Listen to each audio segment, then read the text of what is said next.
Hello दोस्तों, मैं कुमुद। 25 साल की राधिका यादव, जो कि एक टेनिस प्लेयर थी और वर्तमान में एक अपना टेनिस एकेडमी चला रही थी और अच्छा कर रही थी उस एकेडमी में बच्चों के साथ बच्चों को अच्छा ट्रेनिंग दे रही थी, कोशिश कर रही थी कि अचानक उसके पिता ने उसे 5 गोलियां मार दी और वहीं पर उसकी मृत्यु हो गई।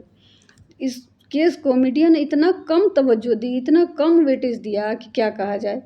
दूसरी तरफ सोनम और मुस्कान जैसे केसों में मीडिया ने ऐसा लगा कि अपनी पूरी R&D टीम को लगा दी। 15-15 दिन तक इसको कवरेज मिलता रहा, चलाते रहे हैं, रुकने का नाम नहीं ले रहे थे, क्योंकि वो समाज के जो मानक है, हमारे स्टैंडर्ड है जो समाज का, उसको तोड़ता हुआ वो केस था। तो वो मीडिया को बहुत ज़्यादा मतलब जॉयफुल लगा, बहुत इंटरेस्टिंग लगा। समाज के नब्ज़ को पकड़े और उसको चलाते रहें। दूसरी तरफ जो ये राधिका यादव का केस है, तो ये लगा कि ये तो समाज का जो हमारा नॉर्म है, बस उसके साथ-साथ चल रहा है, ये कोई बड़ी बात नहीं। आरुषि का केस हो, चाहे ये हो, तो ये ज़रूरी नहीं समझा किसी ने कि इस पर रिसर्च किया जाए या कुछ भी इसको ज़्यादा वेटेज दिया जाए।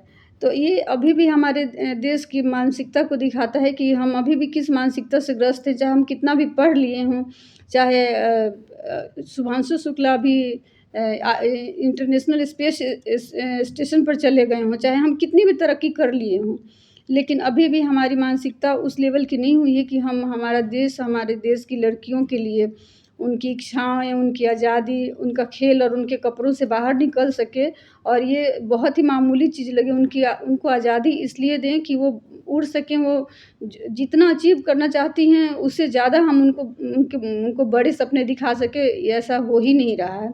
बल्कि वो जितना अचीव करना चाहती हैं, उतना तो हम उनके पर खुलने ही नहीं दे रहे हैं। हम बस उसको ही काटने के तौर तरीके खोजते रहते हैं कि नहीं, हमको तो बेटियाँ चाहिए, बस इसलिए चाहिए कि वो उसी दायरे में रहे जो दायरा समाज ने तय किया है, जो हम कल्चर के नाम पर उनको थोप रहे हैं, बस उसी के अंदर में रहें, वो उतना ही उड़े जितना हम चाहते हैं। तो थैंक यू दोस्तों, ये बहुत ही मतलब भयानक है और क्या कहा जाए। Thank you.